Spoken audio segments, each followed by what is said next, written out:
Religion has profoundly influenced the sweeping American narrative, perhaps more than any other force in our history, from the time before European colonization to the present. The startup National Museum of American Religion is working to build a museum in the nation's capital that will share the story of what religion has done to America and what America has done to religion, inviting all to explore the role of religion in shaping the social, political, economic, and cultural lives of Americans and thus America itself. Join our host, Chris Stevenson, for Season 2 of our podcast series, Religion in the American Experience, as we follow scholars deep into America's religious history and learn how it can inform and animate us as citizens grappling with complex questions of governance and American purpose in the 21st century.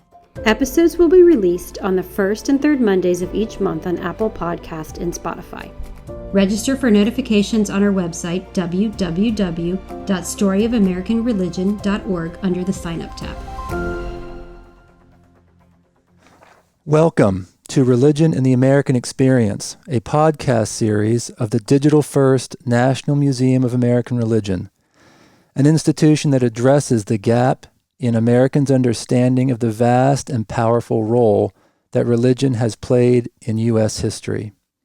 The story of what religion has done to America and what America has done to religion, including the establishment of the revolutionary and indispensable idea of religious freedom as a governing principle, is perhaps the last great untold story in America.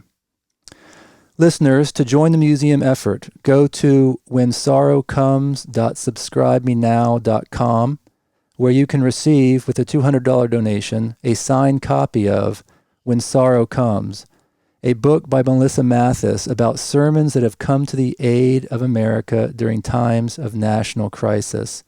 Your donation will be used to help us continue the production of this podcast series, Religion in the American Experience. Americans have always thought hard about how to prevent crime and bring about justice with a desire to create a flourishing society. The prison system is a critical part of the punishment and rehabilitation system in the United States, which has the largest prison population in the world and the highest per capita incarceration rate. Because of those and other reasons, there are often calls for prison reform, as is the case today. As the country goes about this work, and because religious thought has always been part of the crime and punishment discussion in the country, the museum thought it would be helpful for all of us to better understand how religion has played a part in the development of the United States prison system over its long history.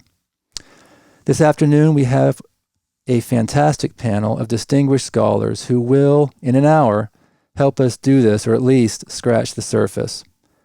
Dr. Vincent Lloyd is an associate professor of Christian ethics and theories and methods of culture, director of Africana Studies at Villanova University, and co-author with Joshua Dubler of Break Every Yoke, Religion, Justice, and the Abolition of Prisons. Dr. Jennifer Graber is a professor in the history of Christianity and interim director of Native American and Indigenous Studies at the University of Texas at Austin, and author of The Furnace of Affliction, Prisons and Religion in Antebellum America. Dr. Andrew Scott Nickey is a professor of religious studies at Manhattan College and author of Conversion and the Rehabilitation of the Penal System, a theological rereading of criminal justice, and of the forthcoming book, Mental Illness, Prophecy and Incarceration, Injustice, Insight, and Insanity. Thank you each for being with us today. We very much appreciate it. The time is short, and we need your help, so let's jump in. Listeners, by the way, if you want to ask these panelists a question, please submit your questions via the chat function, and we will take time either at the middle or end of the webinar to answer them. And thank you, listeners, for being with us. First question, I'll just go ahead and ask it of Vince. Can you give us some examples, Vince, of how various religious communities have viewed criminal justice throughout American history? Sure. First, thanks so much for organizing this event and for having us. I'm looking forward to the conversation, and I always learn so much from my colleagues on the panel who are probably better informed to speak historically about these issues. But maybe I can just offer a couple of brief examples, perhaps unexpected ones. So one moment that mind is 1983, just outside of the U.S. borders in Toronto. The founding conference of the International Conference on Penal Abolition, right? The organization, the international organization that talks about, discusses, reflects on ending the prison system all over the world. This organization was founded in 1983, and it was founded by Christian organizations coming together across denominational boundaries. To Christian organizations that had been working on criminal justice ministry, reform, feeling like their work hadn't been pushing hard enough or in the right directions, and feeling like a framework of prison abolition would actually be the theologically motivated, the framework that would make the most sense theologically. So the conference secretary of this first meeting of the prison abolition gathering in Toronto was a Mennonite minister. A member of the Quaker Committee on Jails and Justice was the conference coordinator. There were funds coming from Augustinian, Cistercians, Franciscans, Jesuits, Mennonites all over. The United Church of Canada's criminal justice subunit was endorsing the conference. University of Toronto School of Theology was endorsing the conference. So all sorts of different Christian denominations were joining together to support a radical rethinking of the prison system at a moment when it really wasn't on the national radar screen as a serious, as a pressing issue in the early 1980s. So that's perhaps an unexpected example of the way religious communities have engaged in this issue. If I can give a second absolutely unexpected example, just a few years before the ICOPA founding conference in 1978, what's often seen as the founding moment or a founding moment of the restorative justice movement happened when a judge there in this Mennonite and Mennonite adjacent community in northern Indiana was overseeing a case. The person who was accused, Harry Palmer, was a Vietnam veteran. He had stolen from his neighbor to support his family. Harry Palmer was subject to a 10-year mandatory minimum sentence, but the judge, after Harry Palmer had started serving his sentence, found out about a nascent restorative justice program that was being run in northern Indiana by a Mennonite group, and said, this sentence that you have isn't fair. It goes against God's law. There's a high law that I think I am obligated to beyond the laws of Indiana, and I'm going to let you, work out a program to make restitution to the person from whom you stole outside of this legal system, putting his job on the line, and eventually his job. This judge did because of his commitment to criminal justice reform, effectively, and that's another kind of story that we often don't hear about the prison system. But I'm sure other panelists have more sort of standard stories of good and bad, which as well. I would love to jump in, because that second example about Northern Indiana in the late 70s, I was a school child in that community when that was happening. And so I really grew up in the middle of an experiment within a religious community of viewing criminal offenders in a different sort of way that focused on reconciliation. So, and it's really part of the reason why I went into the historical business I did. But I do have I do want to say something about the kind of very earliest folks who got involved and who really had the kind of initial ideas about reformative incarceration, as opposed to forms of corporal punishment and monetary fines that had been the standard practice in the colonial era. And I guess the one thing that I think is surprising about it is that I really find among the various Christian groups that were involved, and it was initially really brought about by a lot of Quakers and kind of liberal leaning Christians in that period. But I think there was actually a kind of unity, kind of like the abolition conference that Vincent was just describing, that despite some differences about exactly how you should run a prison and a few disagreements about how and in what ways punishment could occur that could end up having a reformative effect, these were folks that actually really worked together to build these institutions, to staff these institutions, to be chaplains in these institutions. So all kinds of Protestants, Quakers, as I mentioned, they really kind of all come together by the 1820s to work on this project. And they really see themselves as united over and against what the state and federal officials, the people who were pushing for a more, what they considered to be a harsher punishment. So I actually think that their collaboration, despite their theological differences and some of their ritual differences, is pretty interesting. Can you give us a sense for our listeners and for me, not knowing this history? So you mentioned originally in colonial America, it was corporal and monetary punishments.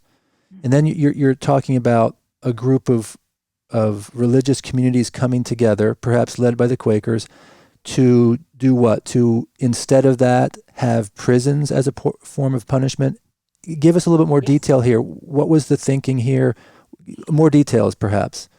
So these were folks who were following up on not only religious impulses from some of their traditions. For the Quakers, for instance, it would have been their notion of the inward light that's in all people and must be honored in a certain way. But there was also in Europe at the time, during the Enlightenment, all kinds of legal thinkers who were asking questions about forms of capital punishment, corporal punishment, what discipline and punishment should do.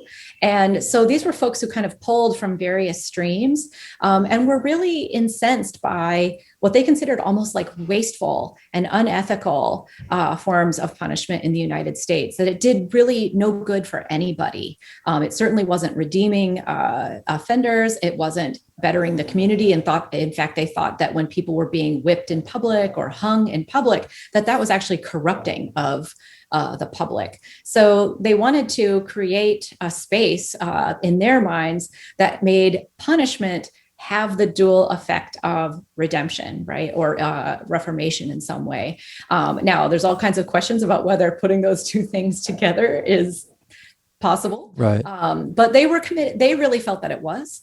Okay. And they basically kind of architected ways to create spaces. And so before that, whenever a person, like let's say a person was in jail for committing a crime, they were only in jail until their monetary fine or corporal punishment could be decided. They weren't there to get better. These were the people who said, we can put them there and they'll get better. That's where we can do it. So they're really the architects early on. Okay. Fascinating. And a good point. And both of you, and I appreciate that bringing up, Vince, the very important issue of abolition and restorative justice, and Jen really pointing to the conundrum of the early Protestants of how to do more than just exact pain. And I think that's where I want to jump in.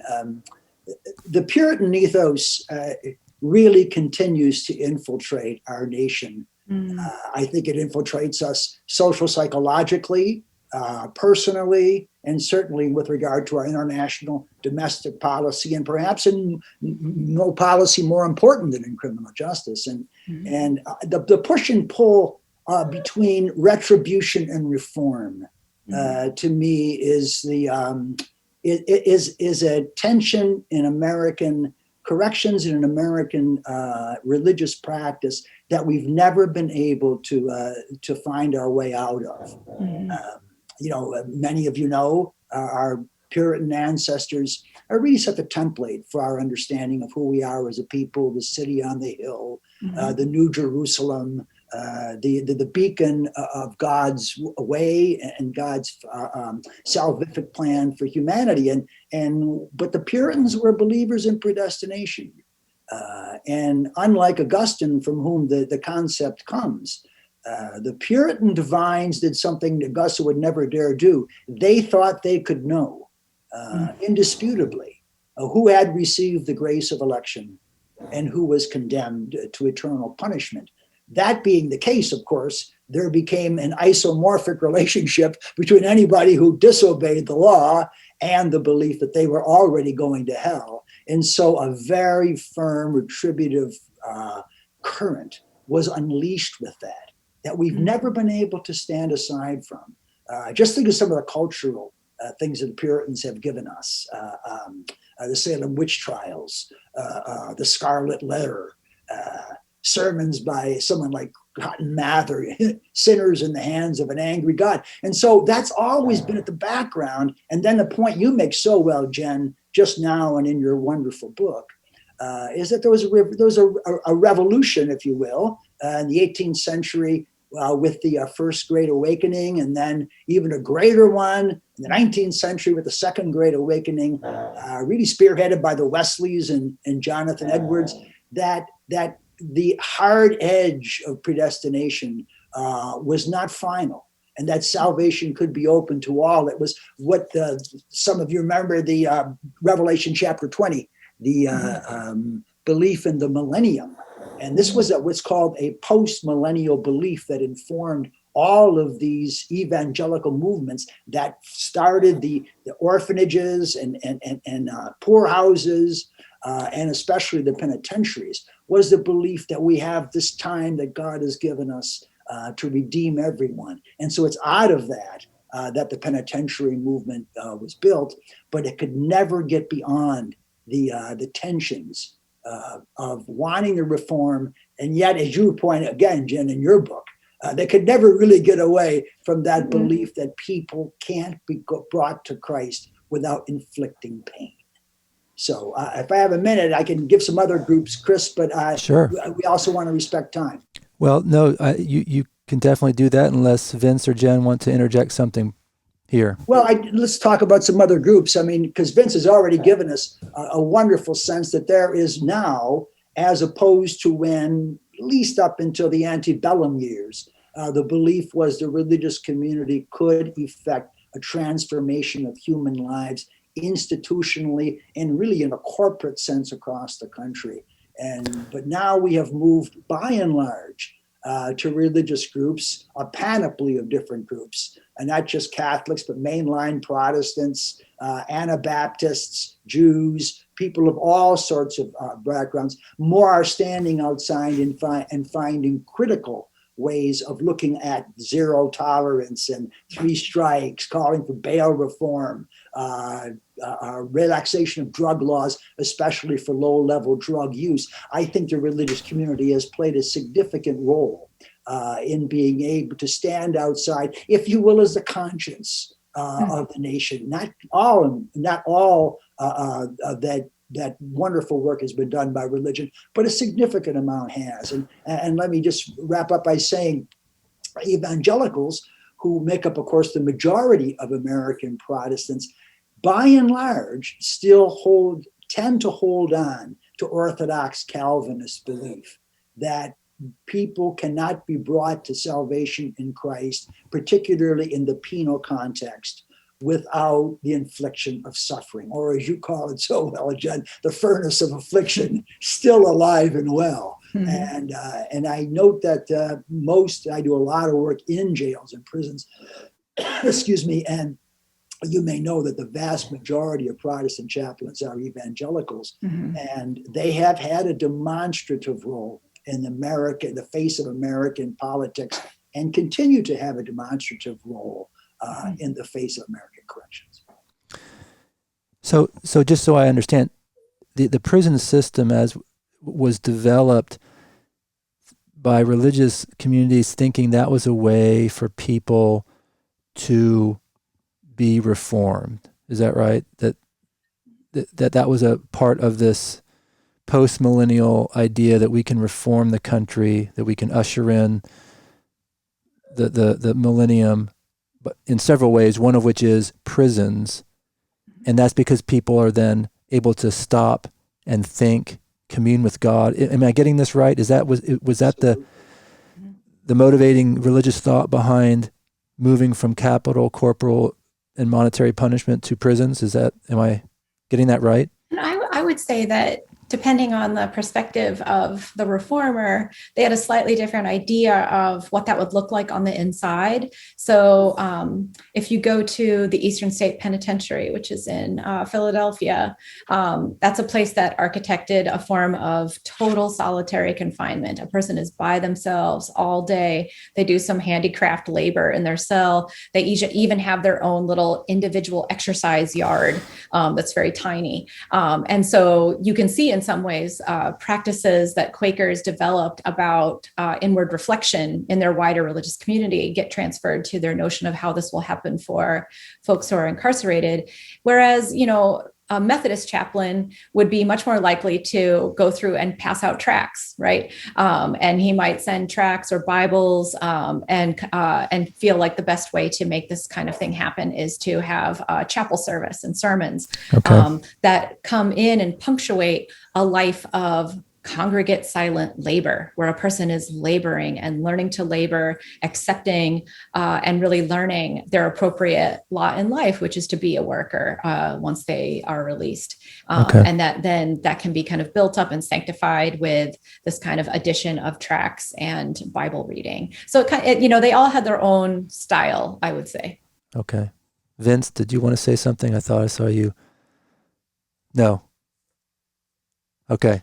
And I think it's interesting to think about both the roles of institutions and the roles of religious institutions and the roles of religious discourses, as I think we've all sort of been pointing out, that institutions and their characteristic practices can sort of shape sometimes quite physically the of prisons, as Jen was pointing out, but the sorts of discourses around the language of the prison system, which is a very religiously loaded language, right? Punishment, sin, crime, law, justice. These are all terms that have overlapping secular sort of criminal justice meanings and logical meanings going way back, right? And so this set of issues around prisons are always open to influence by religious discourses, because that's a language in which we encounter them. And one kind of additional sort of factor in all of this is that these early experiments in the 1790s, the early 19th century, are all taking place in the Northeast, right? They're happening in places like Pennsylvania, New York, New Jersey, and in which the majority of the people being incarcerated were immigrants to the United States, and native-born people raised as white. Once you get to once the prison experiments begin to expand, and more states want to give their hand to this and try it out, for instance, Virginia is one of the first southern states to give it a try, and that's going to add then all of the sort of racializing language that comes in sites that have chattel slavery, and that talk about people of African descent in particular ways, and about having souls that are capable of particular things and not of other things, that have bodies that operate in some ways but not others. So once you bring this, once you kind of add to this mix also the context of the South and chattel slavery and views about African Americans, that's going to add a whole nother layer that is both that has these political impacts, but is totally theologized by these folks as they are justifying slavery with their language. It also impacts how they're going to discipline people within the prison system. Okay. Well, we've slipped into the second question. I think they're so tightly intertwined. So how religious communities view criminal justice, and then how they influence the actual establishment. So that's fine. What is the religious thought over our history as far as length of prison terms? I mean, where does the theology, where does the religious thought get interjected there? Because as you describe it, these prisons were not so much punishments, but just a place to remove these people, to let them reform, right? length of time in prisons. I'm so sorry, my dog is barking. That's okay. But I have a short answer. Yes, please. The early period. The prison terms are so short. We would not believe it today to look at, like, no one went to prison for more than 7 years, and you had to do something pretty terrible. Many people went to prison for 1 year, 2 years. Like, that was very common. What we see today is absolutely a whole nother. It's just so incredibly different from the past. And yet again, I do think that the spread of these practices into the South and the way that after the Civil War, the prison becomes a way to contain Black people. Once you start to see the lengthening of sentences even then, I think. And of course, it's going to happen a bunch in the 1970s with the war on drugs. But like, you already have people for very small infractions being taken to state institutions for a longer and longer period of time once you get into the post-Civil War period. And I think it's to serve the function of maintaining white supremacy. Okay. Yes, yeah. I apologize. I also have a crying dog instead of a barking dog in the background here. But It's fine. We're in COVID. Everybody understands. yes. Right. So it seems like there's also an interesting shift in the relationship between justice or divine justice and law and the punishments, prison terms that happens over time, and particularly over the last half century. So whereas before, the prison might be utilized as one tool to move in the direction of justice, or to help to move society toward justice, the meaning of justice flattens out in from the 1970s to simply mean the law operating properly, prosecutors doing their job, judges doing their job, police officers doing their job, prison guards doing their job. So whatever the sentence is that a legislature has decided on, if that's carried out, we talk about that as justice, and the higher, more robust, more aspirational senses of justice, often associated with and drawn from religious communities, start to fall away over the last half century, which also sort of shifts the dynamics of how we think about length of prison term. That's insightful, Chris, because it's a wonderful question. How long should someone be incarcerated, if they should be incarcerated at all? So much of our penitential philosophy and construction really comes out of early Catholicism, both the monastic prisons, which formed the template for the Eastern State Penitentiary, which was really a monastic prison, and the Auburn model of prison was based on Pope Clement XI's prison of San Michele in Rome in 1704. The point is that the ethos there was you didn't need to inflict pain because the belief was people were already suffering. And so the question wasn't, in a sense, how long, i.e. as far as a temporal sentence, but an idea of accompaniment in order to try to bring about an end of the alienation that usually causes people to harm one another. So that's a background. But the problem with it, and this happens in the 1970s, as you alluded to, Jen, was that up until then, we had what were called indeterminate sentences.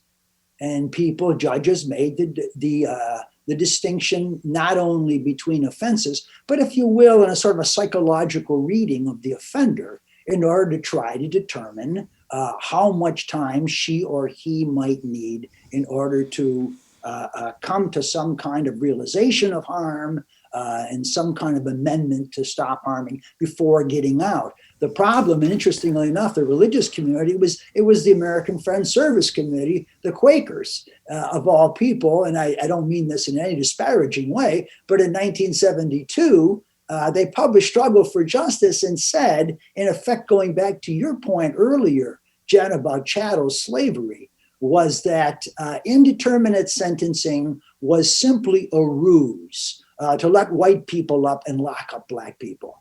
And so it was actually the Quakers themselves who argued for a more determinative sentence. In other words, what we call now truth in sentencing laws, a more strict approach. And so religion, once again, as you pointed out in the beginning, Chris, really has a very broad continuum over which it tries to understand what is the purpose of putting people in prison in the first place? And secondly, what is it trying to achieve? And third, how much time does it take to achieve it? And that conversation will continue.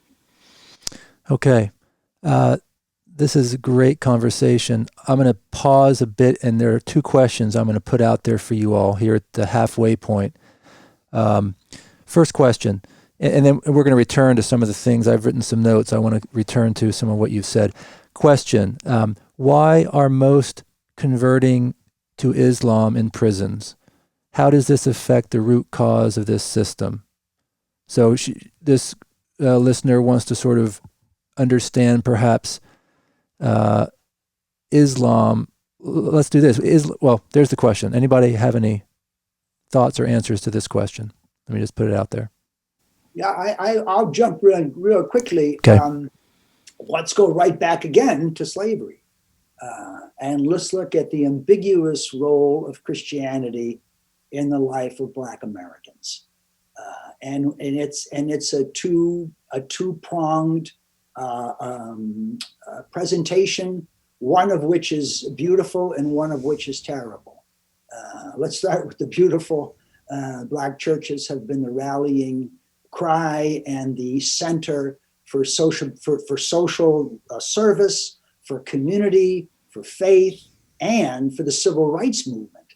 And so you see that Christianity has done a wonderful job in bringing out the best in our African American population, serving that population, and continuing to instill in it a hunger for justice. On the other hand, all of the denominations, at least the white denominations, used Christianity as a tool to oppress, to belittle, to denigrate, to punish, to kill, in many ways, African Americans. So you look to the autobiography of Malcolm X, that cultural classic, and read, as many of you have, his experience in prison, his conversion, and his realization of what Christianity had done to him and to so many other Black people, and the way Islam, Black Islam, or revealed nation of Islam,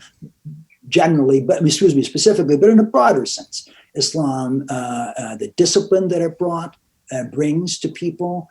Look at us in the middle of Ramadan, and we marvel at the self-discipline and the faith and the commitment, the way in which it's able to enable and inspire so many people to live their lives in accord with the divine law, to control a lot of our carnal desires. So as I said, a number of these things, anger against Christianity, a beautiful disciplined lifestyle, have combined to make Islam a very attractive option for many incarcerated people. I believe now it's at least 20% of the incarcerated population identifies as Muslim. And the jails I work in here in New York, some of them as high as 50%.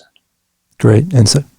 If I could just add one additional factor to those that Andrew mentioned, and there's a religious freedom element of this story as well, where the prohibition on Islamic practice in prisons, or the restriction of religious practice that often meant a prohibition or extreme limitations on Islamic practice, was contested not only by the Nation of Islam, but by a variety of groups of Muslims incarcerated and with allies outside of prisons in the 1960s and 70s. And that sort of model of litigation that was ostensibly centered on religious freedom claims, and so tied to an American self-understanding and sort of constitutional principles, but was also at the same time about the justice of the prison system and the nation itself, right? The sort of litigating religious freedom for Muslims was an opportunity to bring into court and gain a spotlight for the sort of injustices faced by not only Muslims incarcerated, but everyone incarcerated, and the Black Americans more generally. And I mean, I think that's something that we saw particularly in the sort of heyday of religious freedom litigation in the prison context in the 60s and 70s, where groups were the dual purposes of this kind of litigation to speak broadly about theological claims to justice, but use as a hook for those claims what kind of food is allowed to those incarcerated, what kind of prayer spaces are made possible, these very concrete demands. There's a really interesting story to be told there. Wow. And I would say there's an analogy also for Native people, that when Native people were incarcerated and also brought cases about restrictions to their religious practice. And it had to do with how you could wear your hair, what kind of food you could eat. Did you have access to a religious specialist? And those cases similarly operated, I think, as a way for Native people to bring larger claims about treatment in American history, and brought them forward. And for some Native people, became a way to actually initiate spiritual practices attributed and connected to tribal communities that they had actually not had prior to prison life. Prior to being incarcerated, they might not have had connection. And so there's a kind of similar moment where for Native people, where these things are possibly introduced to them within the environment of prison and in this contested space in which they are arguing for their right as citizens to be able to express themselves religiously and be in solidarity with one another, because there's a certain kind of religious norm under which they can't fully operate. And that's been the case for them, more broadly in American history. Right. Okay. Thank you. I think that helped with that question. Second question from this person. I've noticed a number of seminaries and Christian schools have degree programs in prisons or in prison systems. How does this fit into a Christian understanding of justice, and what impact has that had?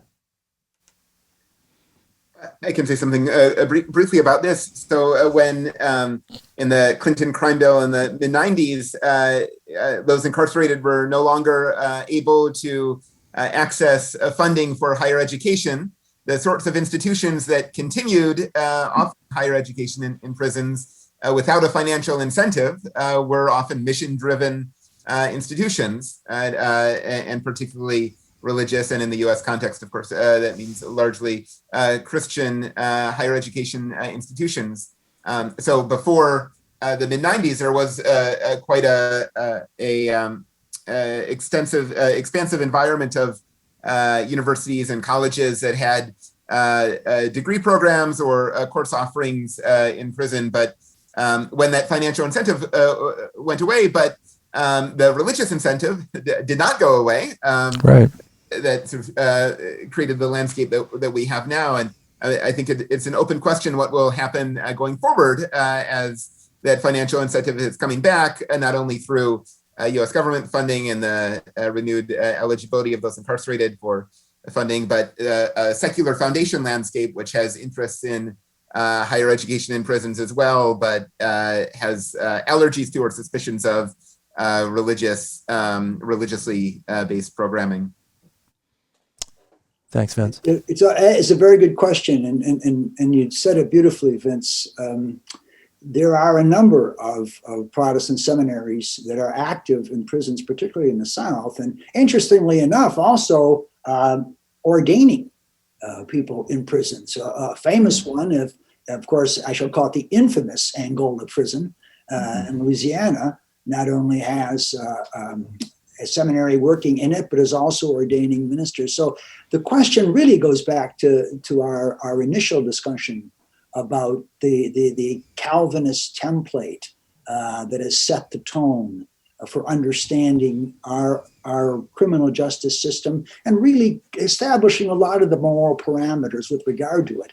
And again, as Jen has pointed out, its inability to separate conversion to Christ from support of painful punishments inflicted by the state. And so my question would simply be, of course, we're pointing here, these are what Max Weber would call ideal types. It's not true for everybody, and nor am I disparaging anyone.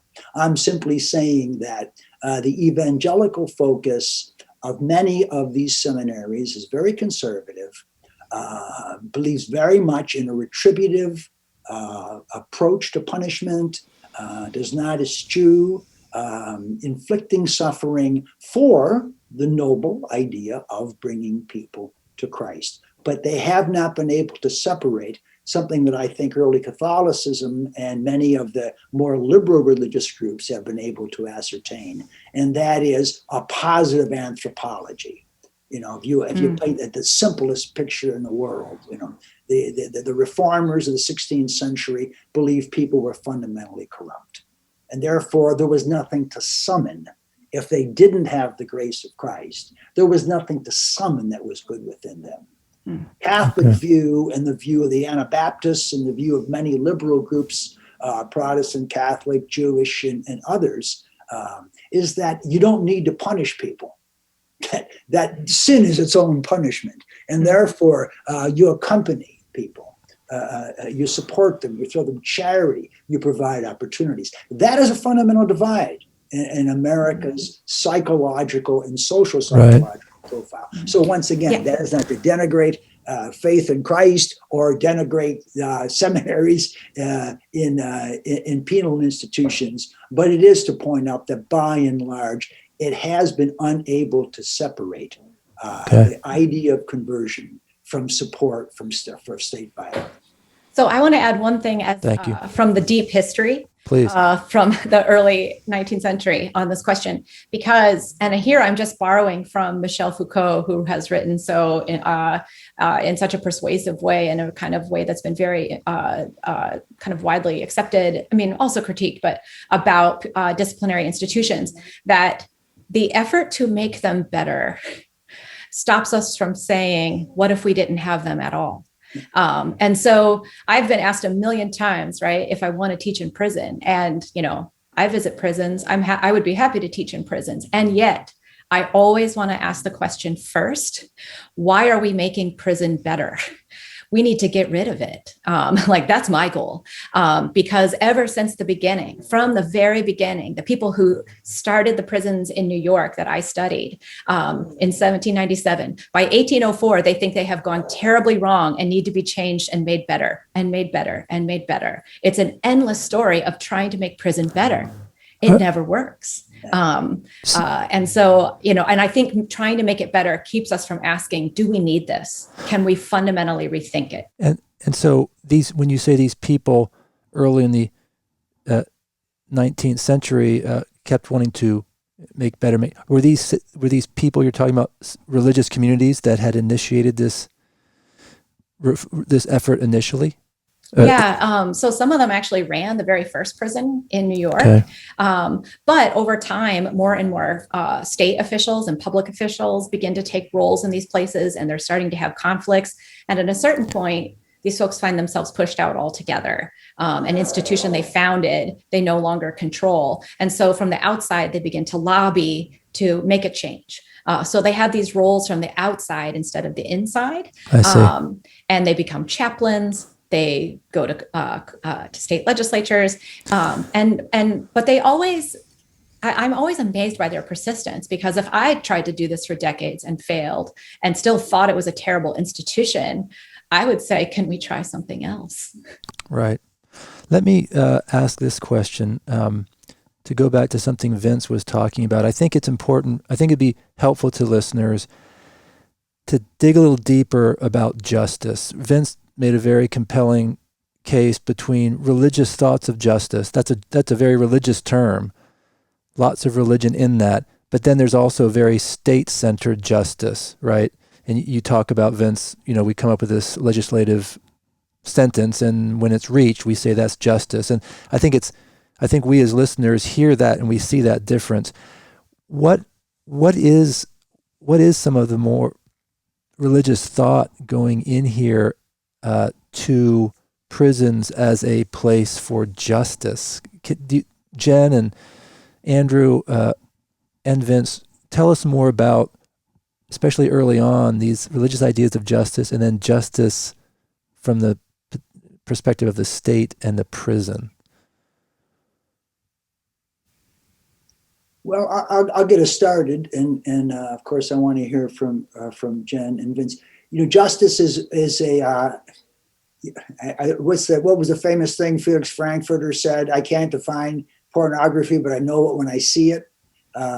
It's such a slippery term, Chris, and there are so many ways of understanding what justice is.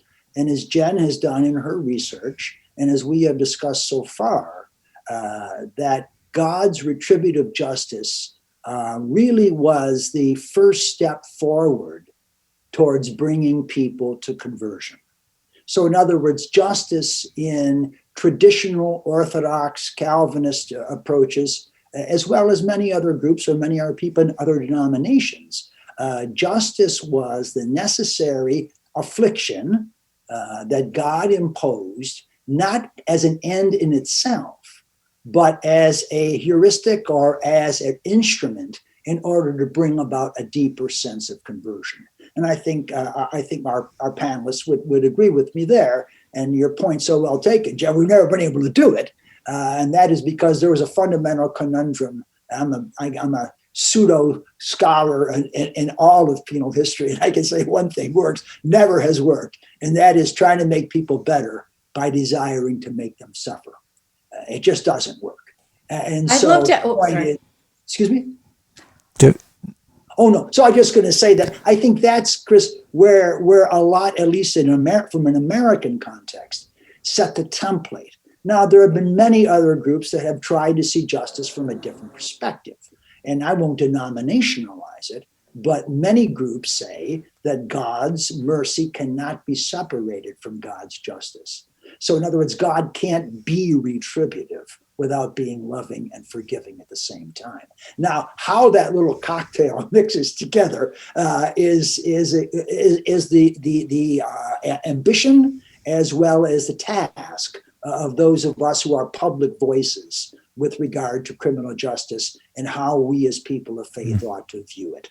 But I would set that as a general outside, because both religious people want the person who quote is an offender, and that's a whole other question, but let's just bracket that and just say the person who is the offender to be a better person than she was as a result of going through the state process of prosecution and sentencing.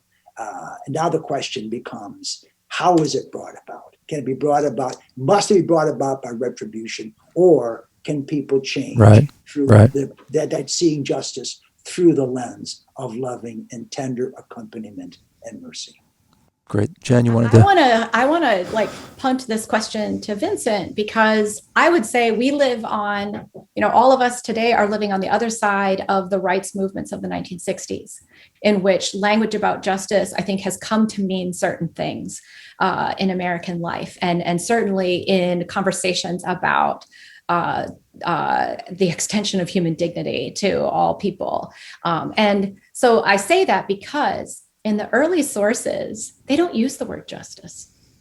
They just don't. And if they ever do, it's about making sure it's not an unjust sentence, right? That was one of the ways they talked about capital punishment, right? That if a person was hanged because they stole a horse, that's an episode of injustice. But they didn't have a sense of justice as a social order that reflected equality and human dignity. So I think that's a more present day question in some ways, and that what the period that Vincent is working in has the most to tell us.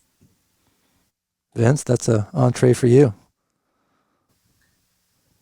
Sure, yeah, and it would be really interesting to go deeper into these histories of justice and justice at different sorts of religious registers, at the register of religious ideas or theologizing, and then sort of a religious practice or experience and discourse at a sort of ground level. But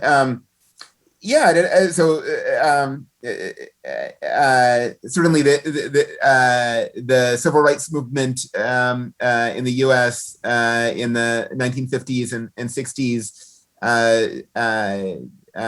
sort of centers a kind of justice that would evokes a sort of new social order that deep transformation could move us toward. Although, as Gary Dorian and others have pointed out, there's longer traditions of the social gospel in the U.S. That have been talking about similar concepts of justice in the early 20th century. And then Gary Dorian's work helpfully sort of pushes that back to abolitionism of slavery, the abolition movement of slavery, sort of, the Christian role in that movement, not ending when slavery ends, but continuing with new visions of justice, sort of continuing in the lead up to the civil rights movement and beyond. But certainly, there's a transformation.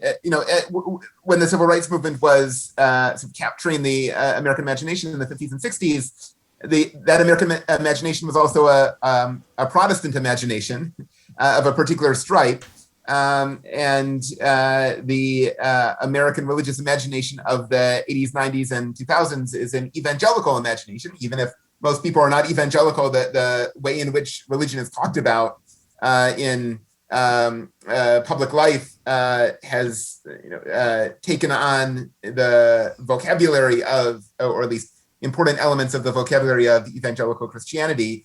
And in that vocabulary, the role of justice is quite different, and the sort of aspirational sense starts to fade, and the sort of right ordering, which maybe resonates with certain Puritan strands that we talked about earlier, sort of comes to the fore. So lots of shifts there. Yeah. No, lots of good stuff we could talk about. Thank you for helping with that. We have two more questions, and we got about 10 minutes left. I want to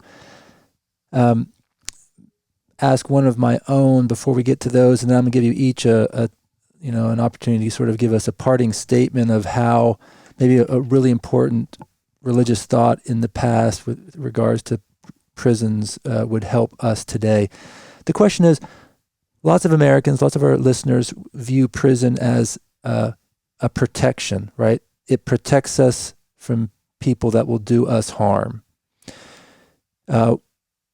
What's the religious thought? Is there religious thought behind that function of a prison? Or am I misreading sort of how Americans view the necessity of maybe large prison populations because there's large numbers of persons that could hurt us or our children?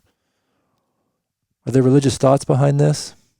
Or am I off? I'll tell you what the New York reformers concluded after running a prison for about 5 years. They basically said about 10% of people in here are truly, truly dangerous to themselves, to anyone around them, and to society.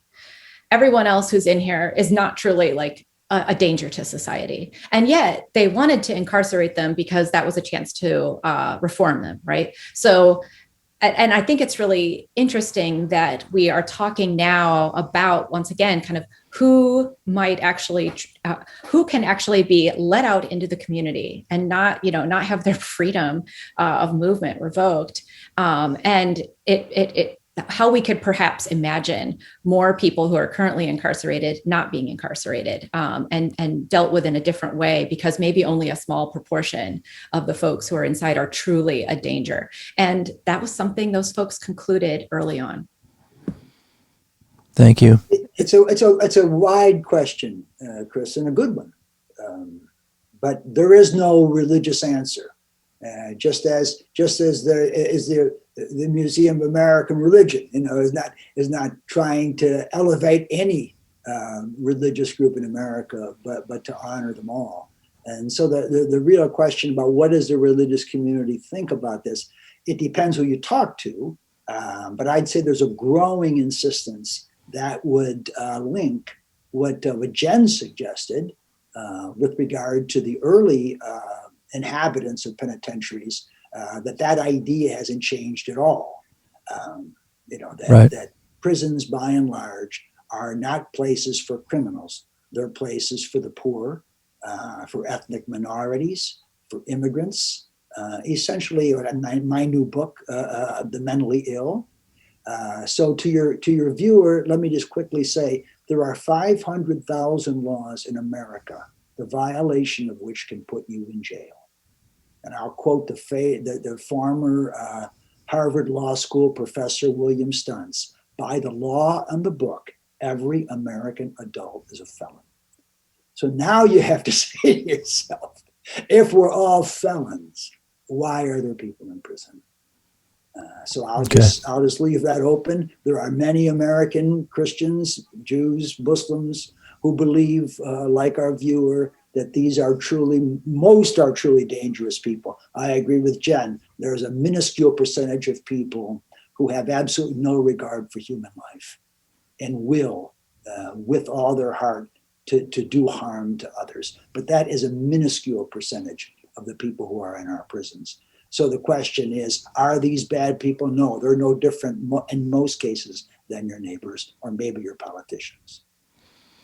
Except more likely to have been victims of abuse themselves or victims of some trauma. Right. I would probably turn Chris's question around. What are the secular reasons or logics that have made us as a culture separate the people who we think of as good from the people who we think of as bad? It seems like one of the rich resources of religious traditions is a way in which they help us think about each individual as one who causes harm and is harmed, and religious communities as sites where we can navigate and negotiate those harms that we're always inflicting and having inflicted on us, and make peace with those around us, given this sort of fact of our humanity. It strikes me that there must be some perversion of that sensibility of what it means to be human that allows us to class some as such essentially defined by the harms that they may cause, that they don't get to count like the rest of us who have this deep ambivalence in our moral lives. Well said. Thank you, Vince. All right, let's see. Here's a question. I was wondering if you could all speak to the death penalty as perceived by and perhaps advocated for or against by religious groups. So let's just, maybe one of you feels most qualified to answer that. We probably don't have time for all of you to jump in. Is there one of you that can speak to religious thought behind the death penalty? Well, I am not in any way an expert any more than Vince or Jen but I will say this: I'm happy to see that there is a growing insistence across the denominational divide, if you will, or the various denominations against the death penalty. I'll give you a good example. Pope Francis recently concluded that there is absolutely zero reason for it, just as Pope John Paul II had concluded before him that there was absolutely no justification for torture. So I think there's a growing sense, certainly across most denominations, not all. The curious thing is that the majority of Americans, at least in the latest poll I know of, Vince and Jen, still continue to support it. So I would say that by denominational division, the most denominations have come out. The Evangelical Lutheran Church of America, United Church of Christ, Church of Christ, World Council of Churches, Unitarians, Quakers have all come out against it. But the largest single denomination, or Protestant denomination in America, are evangelicals. And as we said earlier, we still have that hard-edged Orthodox Calvinism coming from our Puritan forebears who are never going to go away, whose theological template, moral template continues to inform the thought of many people with regard to capital punishment. And I'll just Jen. add to that this is an area where a lot of lay people are not necessarily in line with what their denominational leaders are, the very ones who are actually speaking out so eloquently against capital punishment. The pews are full of practitioners who still affirm it strongly. And so the question is, will those things ever, will those patterns converge? Is there religious thought behind the death penalty? I mean, going back in history? Oh, lots of it. Lots of it. Yes. Going back to Jesus, really. Yeah. Okay. Let's see. Let's go to this fourth question. Unless, Vince, you wanted to say something about, the death penalty. I'm an abolitionist. I worry sometimes that in our zeal to reimagine, some of us do not confront the ongoing reality of prison, the human suffering that is happening there right now. How do we square our imaginative ideals with confronting the realities of prison's human suffering and violence against dignity from a religious standpoint? Anybody have a, Vince? One thing I would say about this, I think one of the helpful developments in the criminal justice reform discourse in recent years is an adoption of the once kind of fringy or radical position that the leaders of the movement should be those most affected by the problem under discussion, right? That it should be those who are currently or formerly incarcerated who are setting the agenda and mapping the strategy around these issues.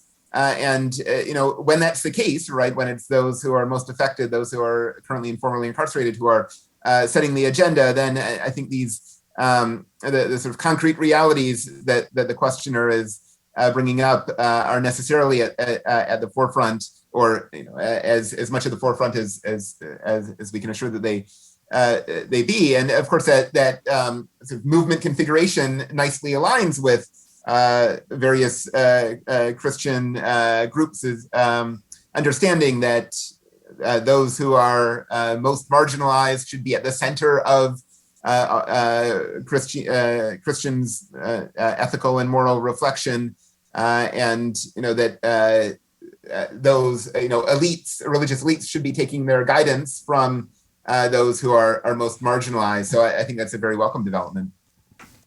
Okay, thank you. Well, let's give you each 2 minutes and give our listeners an answer to this question.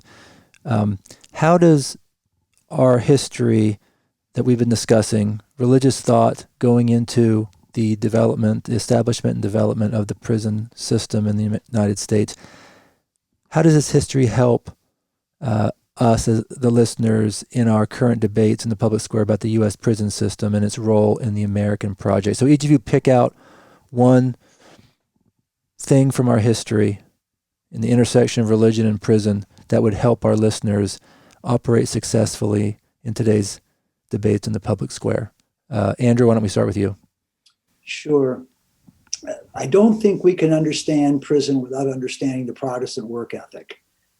I say that because the penitentiary, as noble as it was a failure. It was not a failure, I don't think, because there wasn't a beautiful impulse in believing. And again, this is not talking about the war on the poor, but just say, let's take a hapless individual who committed an act of senseless violence. There was never a time when it was completely abandoned that person mattered. And that person's soul mattered. That person's, as many of the evangelical chaplains did, as prison fellowship does today, to try to accompany them when they come out of prison. But the real hard truth is that never once in American history have we ever built anything regarding criminal justice that took the welfare of the person who was locked up first. And most importantly, that person has always been seen to be a tool in order to help make prisons fiscally sound. And so what's happened is that sense that prisons must be sustaining themselves has fed private prisons. It's fed the infestation of prisons with corporations that eke out massive projects by paying inmates pennies. This sense that the best way, besides abolition itself, would be to really look at the fact that never once in any penal system has the individual person incarcerated been more important than public welfare and especially fiscal welfare. Okay, Protestant work ethic. Thank you, Andrew. Jen? So one thing I would say would be to keep in mind at the present moment, there is the abolition movement, the prison abolition movement. But in the past 2 decades, there's actually been a much more kind of mainstream and tilting to the conservative and prison reform movement, like reforming mass incarceration. And it's got a lot of political conservatives on board, but their arguments are quite different than the prison abolitionists, and many of them are fiscal.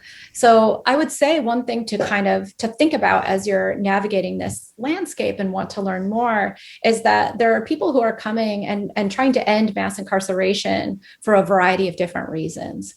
But to me, the ones that seem most radical and community-centered are the ones based in abolition, and I think also have a real connection to the folks who are also talking about police, abolishing police, insofar as we're thinking about different kinds of solutions to these problems. So I would just say, kind of look at the different parties who are, reforming mass incarceration is out there now in a way that it wasn't 20 years ago. We are talking about it. I mean, even Trump talked about it. But you have to kind of ask who's asking for this, why are they asking, and what do they want to replace it with? Do they want to replace it with prison abolition and community building, or do they want to, change it into like private companies who benefit off of the labor of people who aren't in prison, but in some other sort of, surveilled kind of experience after breaking the law? Okay, thank you. Vince, last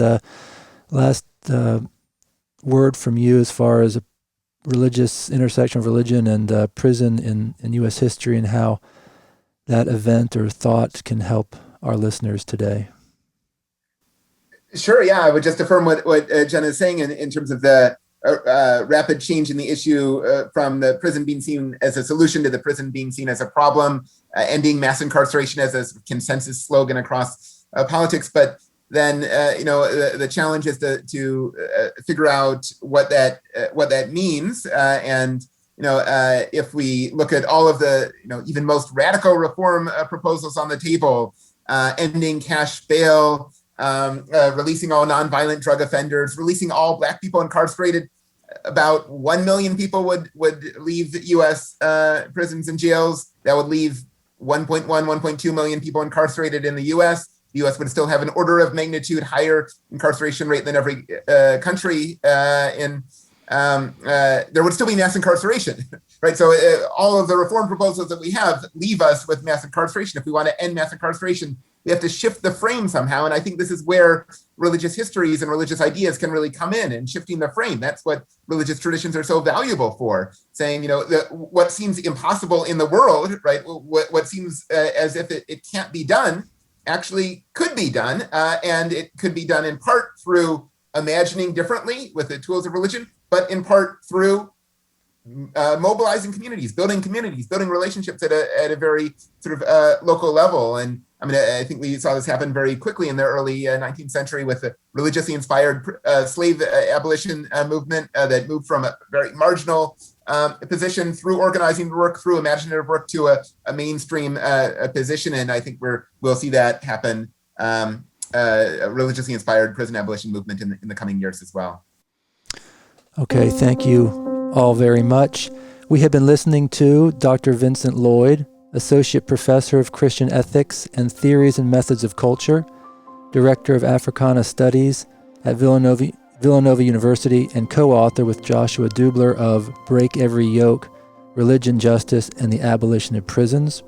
Dr. Jennifer Graber, Professor in the History of Christianity and Interim Director of Native American and Indigenous Studies at the University of Texas at Austin, and author of The Furnace of Affliction, Prisons and Religion in Antebellum America, and Dr. Andrew Scott Nickey, Professor of Religious Studies at Manhattan College and author of Conversion and the Rehabilitation of the Penal System, a Theological Rereading of Criminal Justice, and the forthcoming book, Mental Illness, Prophecy and Incarceration, Injustice, Insight, and Insanity. The Digital First National Museum of American Religion is both a place of convening for discussions about current national issues where religion or the idea of religious freedom is in play, as we have done today, and the nationally recognized center for presenting, interpreting, and educating the public about what religion has done to America and what America has done to religion, including the history of the revolutionary and indispensable idea of religious freedom as a governing principle in the United States. Listeners, once again, to join the museum effort, and we want you to join, go to whensorrowcomes.subscribemenow.com, where you can receive, with a $200 donation, a signed copy of When Sorrow Comes, a book by Melissa Mathis about sermons that have come to the aid of America during times of national crisis. Your donations will be used to continue the publication of this podcast series, Religion in the American Experience. Andrew, Jennifer, and Vince, thank you so very much for being with us today and for doing the years of hard work to understand how religion and the freedom that fuels it have played a role in America's criminal justice system. You have helped me, and I think all of our listeners, understand America in this sense like we never have before, and given us vital information that will help us in the coming days participate with more success in the public square in the work to perpetuate and perfect the fragile American experiment in self-government. Thank you each so very much. The podcast series, Religion in the American Experience, is a project of the National Museum of American Religion. Episodes will be released on the first and third Mondays of each month on Apple Podcast and Spotify. Register for notifications on our website, www.storyofamericanreligion.org, under the Sign Up tab.